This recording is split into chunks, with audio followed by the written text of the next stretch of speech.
बहुत समय पहले की बात है। एक घने जंगल में डाकू राघव का आतंक फैला हुआ था।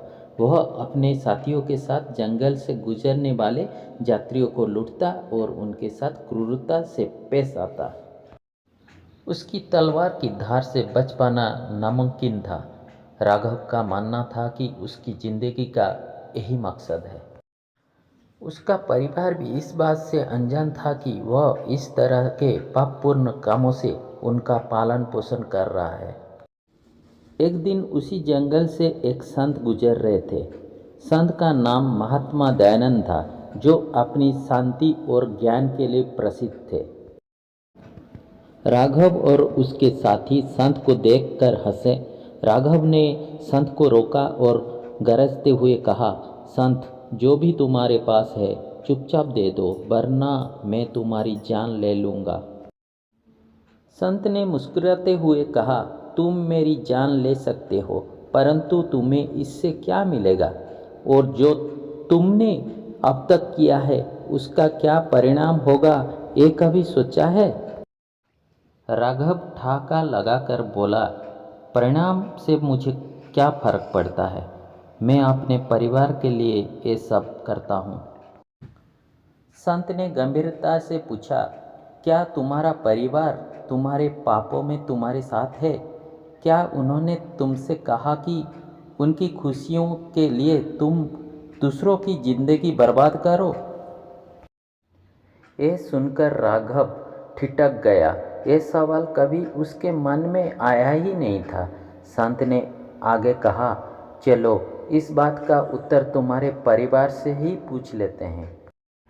राघव संत की बात सुनकर उलझन में था, लेकिन वह उनके साथ घर गया।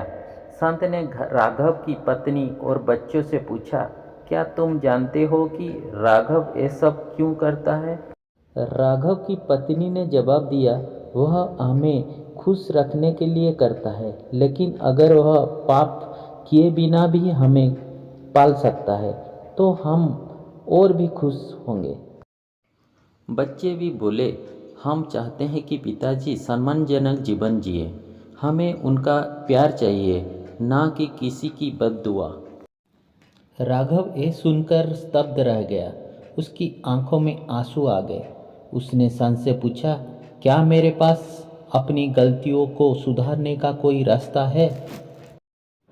संत ने उसे प्रेम पूर्वक समझाते हुए कहा, पाप का रास्ता छोड़कर सच्चाई की ओर बढ़ो, नेक काम करो, अपनी ताकत का उपयोग दूसरों की मदद के लिए करो, यही तुम्हारा प्रायश्चित होगा। संत की बातें और परिवार के शब्दों ने राघव के दिल को छू लिया। उसने अपनी तलवार तोड़ दी और कसम खाई कि अब से वह दूसरों की मदद करेगा। उसने जंगल में भटके हुए यात्रियों का मार्गदर्शन करना शुरू किया। धीरे धीरे उसका नाम एक नेक इंसान के रूप में प्रसिद्ध हो गया।